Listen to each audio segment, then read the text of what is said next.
One of the final steps in making your flute is putting the bird on the roost. Now, when the bird comes out of the mold, sometimes there's a little piece of plastic that is still attached right in the air channel. So you just want to take a razor knife and make sure if there's any little pieces that you clip them. And check the other side if there's any. And then the bird is ready to go on the roost. If you look on the back side, you'll notice there's a little notch, and that notch is meant to line up with the notch on the roost. Just flip the bird over so that the air channel fits like so over the roost, and you are ready for the final steps. Some younger students have been losing the birds off of their flutes, so what I'm recommending is taking some electrical tape, cutting about 5 or 6 inches, and then cutting a narrow strip of tape to secure the bird as a backup plan, just in case the leather strap comes undone for the young people.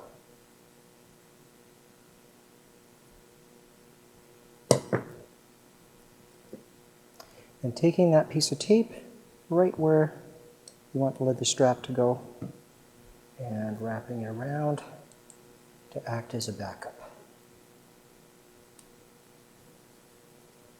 Like so. The final step in making your flute involves measuring out a piece of latigo lace, 23 inches in length. So you can use the tape measure, or you can do like I've done here, adding a couple pieces of tape, and then I can measure and cut many pieces at a time, or have my students do that. Roll out your lace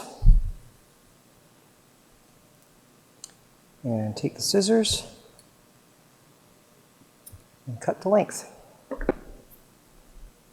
Take your lace, let it hang about 3 inches over the edge, then wrap around 2 more times,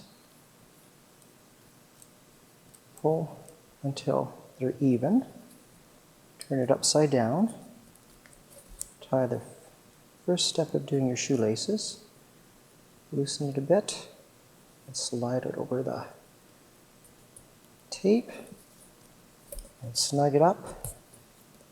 Double check that you've got it in position where you want, and voila. Let's give it a try.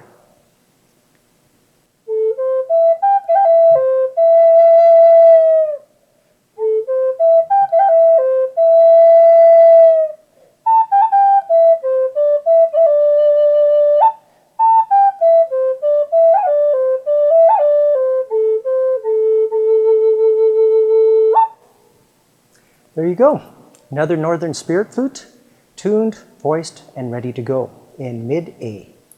You can find out more information about the Northern Spirit Flute at northernspiritflute.net, and if you want to get in touch with me, you can email me at fluteman@live.ca. And I hope this video is helpful and gives you all the guidance you need to make your very own Northern Spirit Flutes. If there's anything missing, don't hesitate to email me and let me know what you'd like to see next time. Thank you.